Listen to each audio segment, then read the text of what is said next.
There is a gadget far more interesting than your phone. That's called the human mechanism. This is the gadget. Every other gadget is a small drop of this. So, when we say human being, I think for a long time, people have been looking at this human being with too much emotion and too much confusion. But the yogic sciences have always looked at the human being as the ultimate mechanism on this planet. When we say a mechanism, we're talking about something that can work systematically, something that can do things, something that can consistently produce something wonderful. If it is not a mechanism, that means it's one chaotic nonsense. So, there are both type of human beings. Some are just one chaotic nonsense, some have become wonderful mechanism, not because somebody has come with a great mechanism and somebody has not. All of us fundamentally have come with the same thing. Maybe on the level of our physical form and maybe on intellectual levels, there may be some differences. But essentially, all of us carry the same human mechanism. But why is it that one seems to be in a phenomenal state and another seems to be a total mess? There are many ways to look at it. One simple thing is, we can look at it this way: every human experience that human beings have. Here, the little children, you have to do something to make them unhappy right now. You have to do something to make them unhappy. But there are a whole lot of adults, you have to do something to make them happy. They've reversed the equation completely. At the age of 5, if you were this joyful, by the time you're 30, you should have been ecstatic, isn't it? If things happen in the right order. But for some reason, it's gotten reversed to most people. As I said, every human experience has a chemical basis to it. We can call it peace, we can call it joy, we can call it love, we can call it blissfulness, we can call it ecstasy, we can call it agony, anxiety, misery, stress, tension, whatever we want to call it. Every human experience has a chemical basis to it. Or in other words, what you call as myself right now is a chemical soup. The question is only, is it a great soup or a lousy soup? If I give all of you the same soup-making ingredients, do you believe that all of you will come up with the same kind of soup? No. 500 varieties of soups will happen, that's all that's happened. All of us have come here fundamentally with the same ingredients, just see in how many ways we have become. The reason is, we have been given such a complex mechanism, and do you agree with me, all the gadget lovers, I'm asking you? This is the most sophisticated machine on the planet, do you agree with me? So I'm asking you, someone gave you such a complex and sophisticated machine, have you read the user's manual? No. So without the user's manual, if you operate something, how would you do it? By accident, something will happen, once in a way it works. Once in a way something is working. And to make this human being happy in pursuit of human well-being, we've ripped the planet apart, all right? I want you to understand there is no ecological disaster on the planet. Ecological disaster is just a consequence of human beings not knowing how to be joyful by their own nature, because we are seeking it everywhere else except here. But all human experience happens from within. What happens here, if you try to cause it from outside, then you have to burn the planet definitely, and that's what we're doing. So ecological disasters have not happened because of something else, only in pursuit of human well-being, isn't it so? Hello? So, in pursuit of human well-being, Last 150 years, we've done too many things using the power of science and the prowess of technology. We've done too many things, so many things that if you happen to be here 200 years ago and you're here again today, you wouldn't recognize the place for anything. Everything has been changed. Because of this change, much comfort and convenience has come. When it comes to comfort and convenience, we are definitely the most comfortable generation ever. Do you agree with me? I'm asking even those who are standing.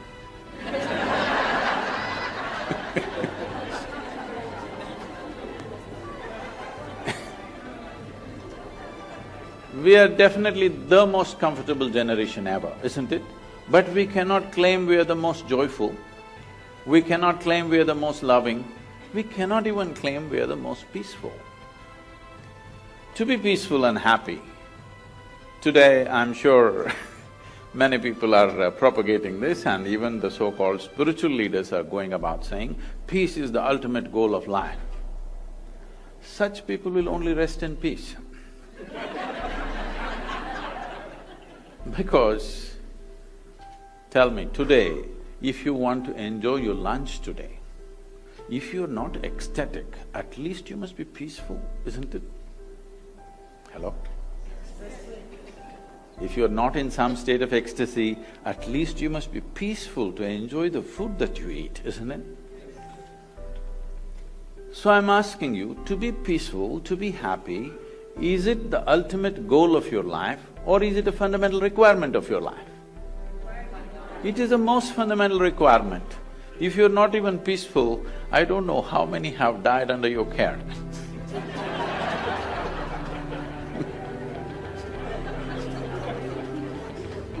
Because when you're not even peaceful and happy, you tend to do things which are neither good for you nor for anybody, isn't it? This is the nature of the human being. When we are not peaceful and happy, don't we tend to do things which were not good for us and not good for anybody? Now, this peace has been taken to heaven. People say, if you say peace, people say divine peace. If you say joy, they'll say divine joy. If you say love, they'll say divine love. These are all human things.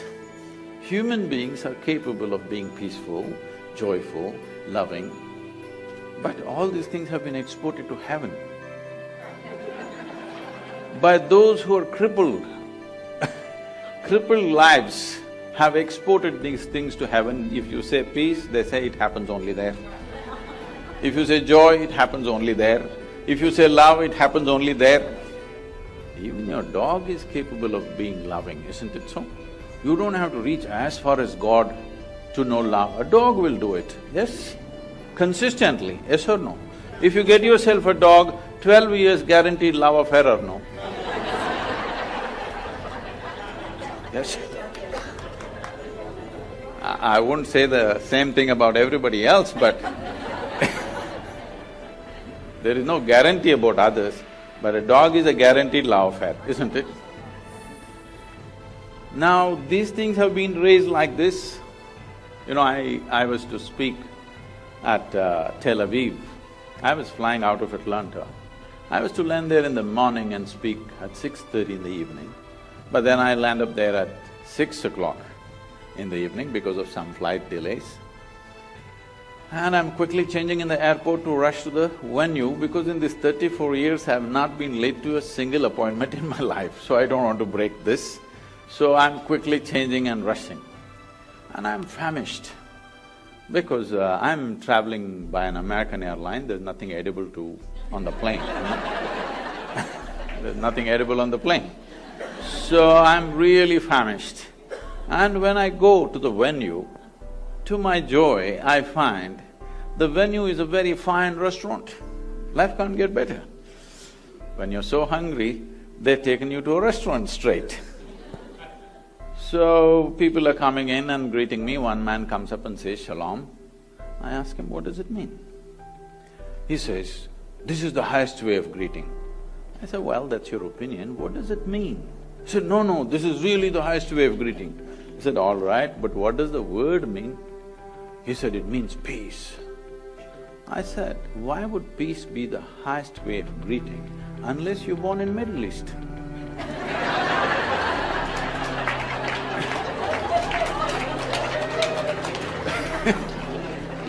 In South India, somebody comes up to me in the morning and says, peace. I'll say, what's wrong with you? So I'm saying anything that you are deprived of will slowly rise to heaven. Everything that human beings are talking about, everything that human beings have attributed to their gods, everything that human beings have exported to heaven, these are all human qualities. Yes? Those who made themselves incapable, they're talking it'll happen somewhere else. But today human intellect is sparking like never before. Never before this many human beings could think for themselves. Yes? Never before in the history of humanity. Because otherwise a priest, a pandit, a scripture, something else thought for you. Now human beings are beginning to think for themselves. Whether they're thinking straight or not is another issue, but at least they're thinking something. It's a good beginning, you know, something they're thinking. Once they start thinking, the problem with thought is, it has to be logically correct, otherwise it doesn't go by. Even the most idiotic argument if you witness, people are talking the way they're talking because they believe it's logically correct. Yes or no? Nobody thinks he's logically wrong and continues to argue, he won't do that. He somehow finds a way to make it logically correct. So, once this happens, that human intellect begins to fire like this, even if God comes and stands here and speaks, unless he makes sense, people will reject him. Yes or no? Maybe you don't have the courage to say yes, your children, they are going to reject it. Unless it makes sense to them, they're going to reject it. Yes or no? So once they reject it, it may so happen, heavens will crumble. Heavens will fall down. You know what is in heaven? You don't know. Let me tell you so that you can make your choices. Hindu heaven, food is great.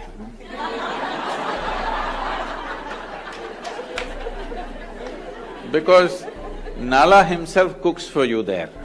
Nala himself cooks, he is the best chef in the universe. So food is very good. If you're a foodie, you must go to Hindu heaven. In another heaven, in the clouds, white-gowned ladies are floating. If you like that kind of ambience, you can go there. In another heaven, you'll have virgin problems. If you want to encounter that, you can go there. Only problem is, what is the qualification for you to get there? This happened in a Sunday school in Alabama. Anybody from Alabama? Yes. I would have chosen another state if you had told me you're here.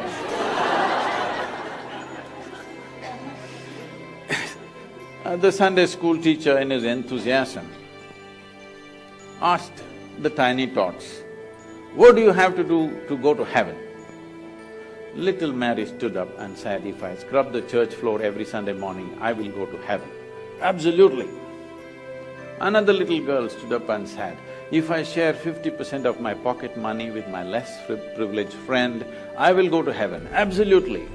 Another boy said, if those who are in need of help, if I reach out and help them, I will go to heaven. Correct. Little Tommy in the back bench stood up and said, you gotta die first.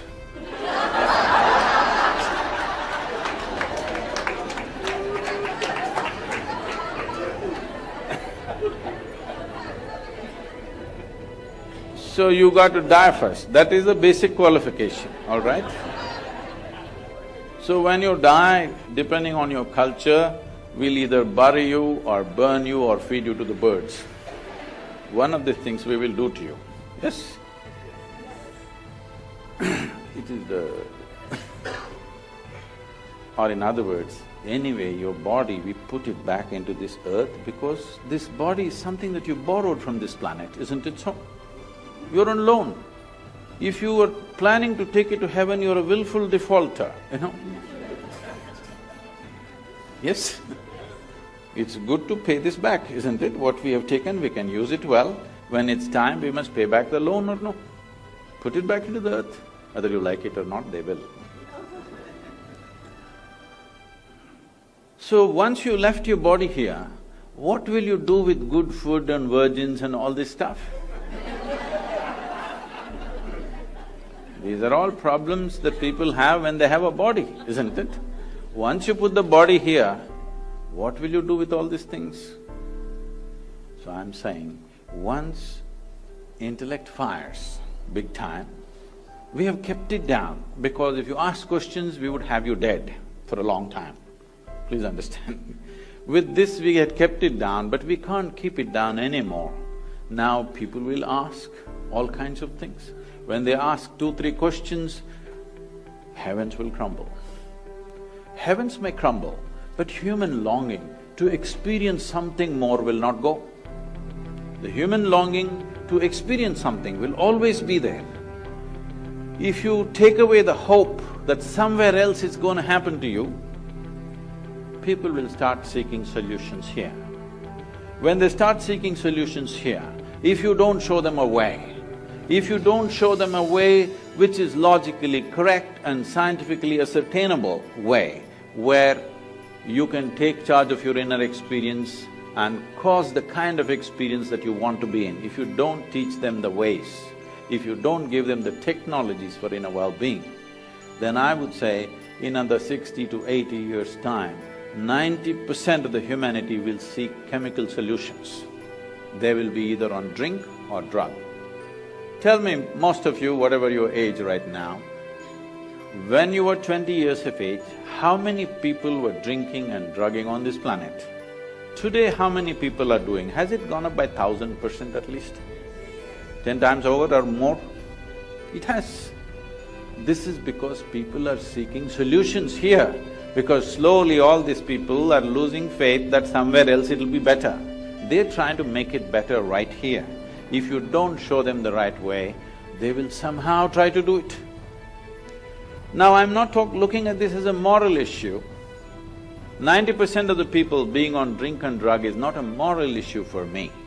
One responsibility we have as a generation of people is that when we leave, we have left a generation which is at least one step better than us.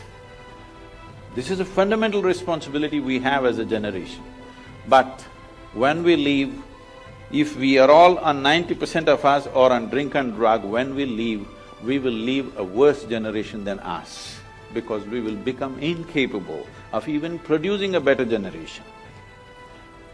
And this will be a complete failure of who we are, everything that we worked for, the development of civilizations, all this will go waste if 90% of the population goes on this. In New York City, what do you think is the percentage? I'll leave it to you. People from New York tell me. What do you think is the percentage who are seeking some kind of chemical solution for their experience to make themselves peaceful? They have to drink something or pop something. What do you think is the percentage?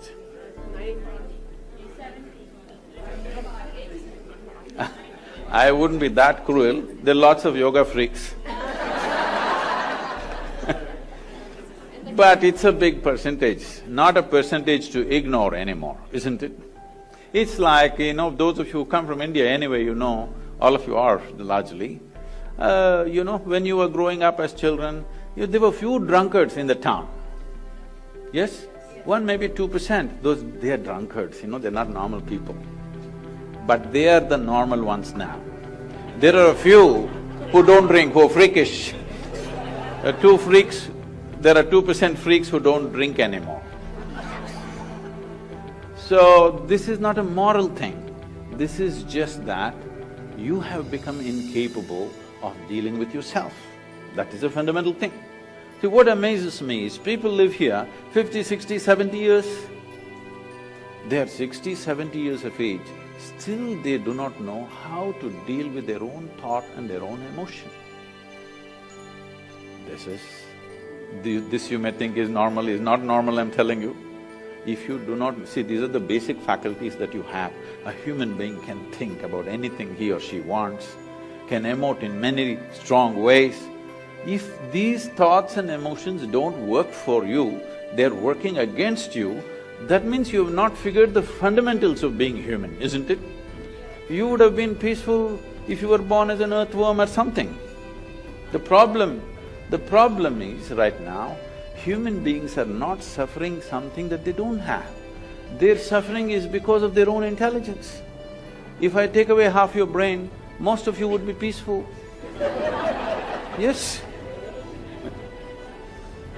It's being done in the… in some institutions it's being done, lobotomy is being conducted, right?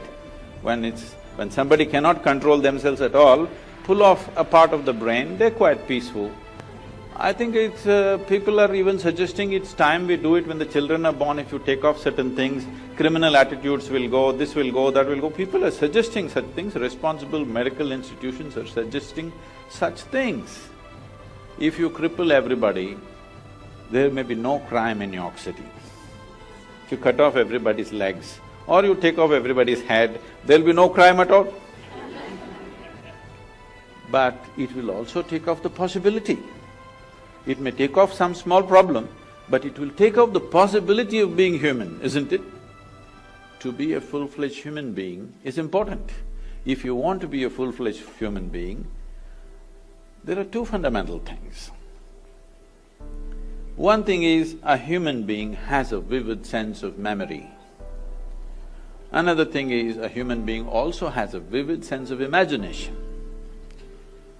Whatever suffering you go through, you may call it stress, anxiety, tension, misery, grief, whatever you want to call it, essentially it is just this. You have still not figured how to handle your memory, how to handle your imagination. That's all you're suffering. What happened 10 years ago, you can still suffer, isn't it so? What may happen day after tomorrow, you already suffer. That means you are capable of suffering the non-existential. You are capable of suffering something that does not exist. I'm sure there are psychiatrists in the group, are they? Okay. This even by medical definition, if somebody is suffering that does not exist, do they qualify? Do they qualify or no? They do qualify as patients, right? That's all I'm saying. I'm saying, if you start suffering something that does not exist, that means even medically you qualify as a case. Case number whatever. Now, this is not a joke, because we are leaving human beings with education systems which will teach you everything about the world, not a thing about yourself. Trying to control this with fear, trying to control this with possibilities of punishment somewhere else, it's not worked. Anyway, people are doing what the hell they're doing, aren't they? Yes. It is time that we bring sense to the world. We are always thinking in terms of good and bad. This has happened because of certain types of religious beliefs, certain types of things where everything is controlled by fear and guilt and whatever. First thing is you divided the world into God and devil, good and evil, this and that. No, I'll ask you a simple question. Is there anybody here who is 24 hours good or 24 hours bad? Hello? Yes or no? You oscillate, right, a little bit, here and there. One moment you're wonderful, another moment you're nasty, another moment you're beautiful, another moment you're ugly. Is this not happening? So, if we have to divide you between good and evil, probably we have to cut off a part of you. That is what they're saying. If we take off certain parts of your brain, all evil will go and you will become pure and useless. The biggest problem is we've been trying to produce good people. The world never tried to produce sensible and joyful people. We've always been striving to produce good people. And it's good people who are constantly at each other. It is always a good Hindu fighting a good Muslim, a good Indian fighting a good Pakistani, more good, more fighting, and a good American fighting good just about anybody.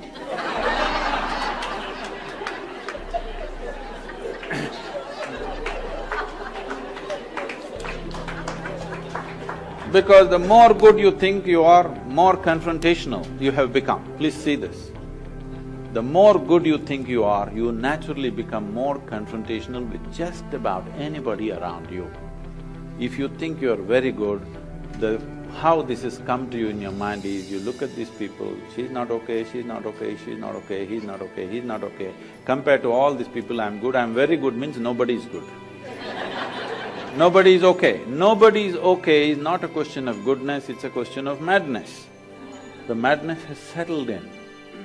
This has to go means human consciousness has to rise. You have to look at this tremendous possibility that we have come with. And is it true? Can you see me at least? Hello, everybody? Even if you're not listening, can you see me?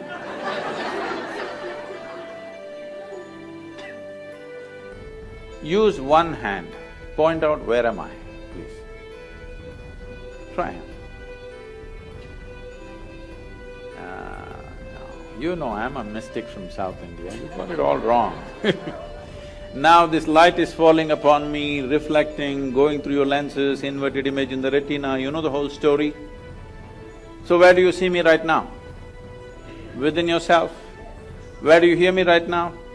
Within yourself. Where have you seen the whole world? Within yourself. Have you ever experienced anything outside of yourself? Have you? Right now, someone sitting next to you, if they touch your hand, you think you're experiencing their hand. No. You're only experiencing the sensations in your hand, isn't it? Even without the help of the other person, you can, with little imagination, cause the sensations you want, isn't it? So your entire experience of life, light and darkness is happening within you. Agony and ecstasy happens within you, joy and misery happens within you, peace and turmoil happens within you. If every human experience is generated from within, at least what happens within you must happen your way, isn't it? World will not happen your way, and I'm glad it's not happening your way, because if the entire world happened your way, where do I go? I'm glad it's not happening your way. Little bit my way, little bit your way, little bit somebody else's way, it's all right. But the important thing is, this one is not happening your way. This is a big problem, isn't it? If this one person, yourself, if this one person happened your way, would you keep this person blissful or miserable? You must make a choice, I'm going to bless you right now. What is your choice? For yourself, what is your choice? Highest level of pleasantness, isn't it? What you want for your neighbor may be debatable, but what you want for yourself is very, very clear, isn't it so? But why such a simple thing is not happening? Simply because, you know Charles Darwin? Some 150 years ago, 2012 was 200th birth anniversary of Darwin. Some 150 years ago, he propounded a theory and he said, what was a deer could have become a giraffe? So many million years. What was a pig could have become an elephant? So many more million years. What was a monkey became a human, but it happened rather quickly.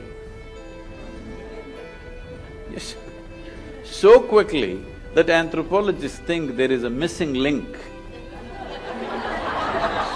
They're still looking out, I'm saying. Did anybody meet? Did you meet a missing link, I'm asking? No. Now,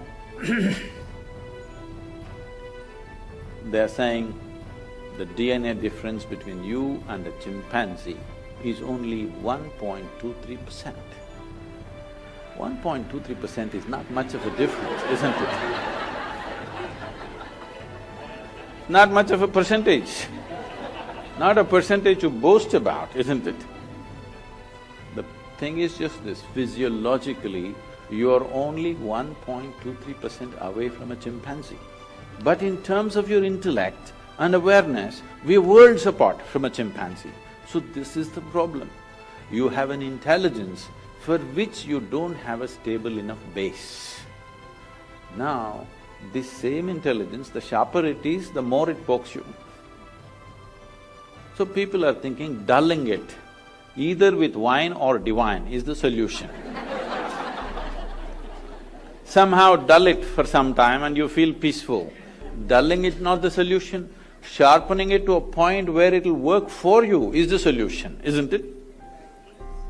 If you dull it, you're somehow crippling yourself, isn't it? In some way you dull the system.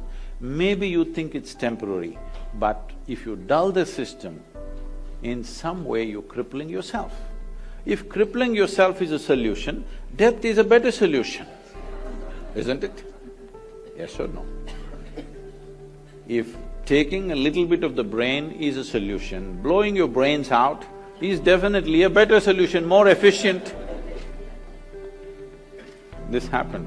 I was teaching a program in India and somebody stands up and she introduces herself. She says, "I've come from Singapore. In the last 2 years, I committed suicide 5 times. I said, "Stop. At this level of inefficiency, you are not getting anywhere."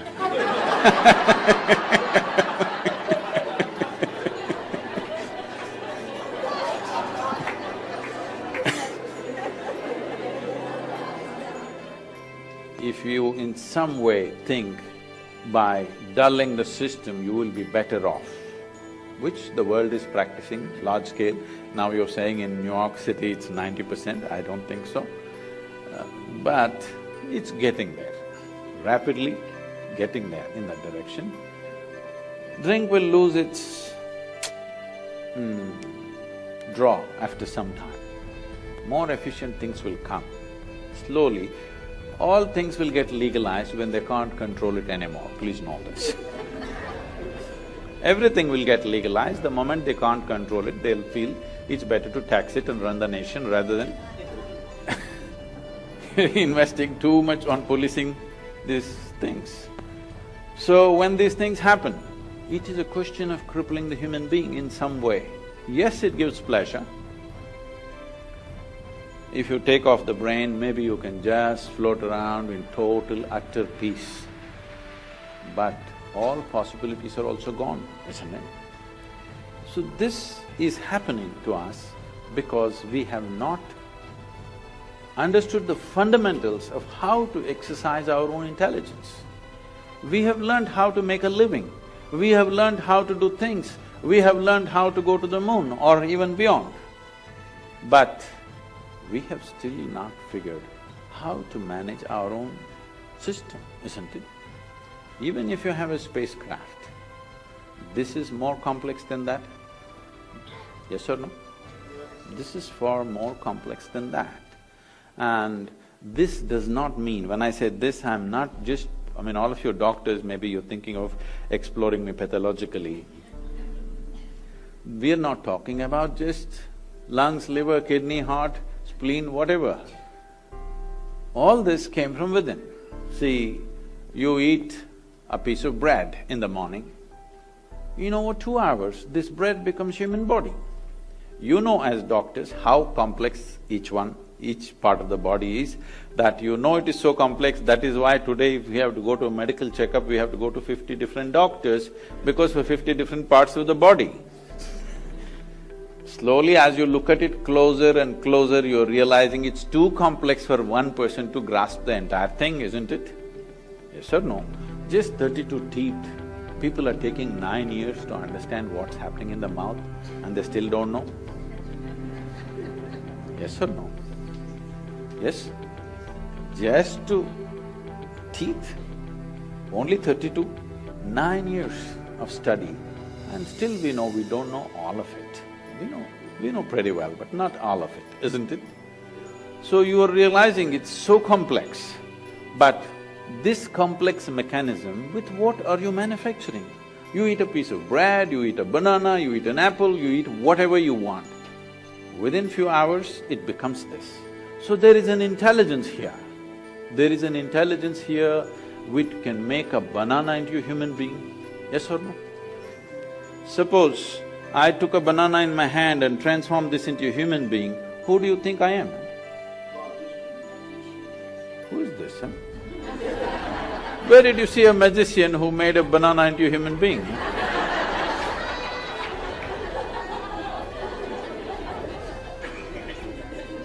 What is this? Only Creator could do this, isn't it? But every one of you are doing this every day.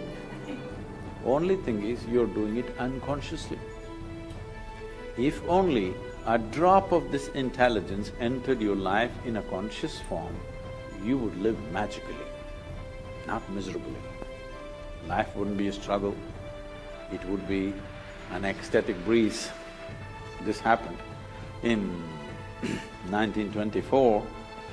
There was a bishop in Istanbul who is from the Orthodox Greek community. You know, the Orthodox Greek community have their own pope in Istanbul. They believe they are the only real Christians, the rest are no good.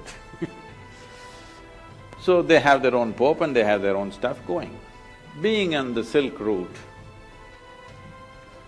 exotic stories from India keep wafting across the Bosphorus too often. So he heard so many magical stories, and he always wanted to go to India. But being a man of cloth, he couldn't decide where he goes. So when he was over 60 years of age, when he semi-retired, he got the opportunity to come to southern India. So his longing was to meet a yogi, he wants to meet a mystic, a genuine one, not the tourists who came to Istanbul and claimed. He wants to meet a real one. So somebody told him, you go up this mountain, and they gave him some landmarks. There in front of a cave, there will be a yogi sitting. That's the man you're looking for. So he found his way up, he was not built for mountains. So he huffed and puffed and went up. Mountain is one place where you can't deceive yourself of your age.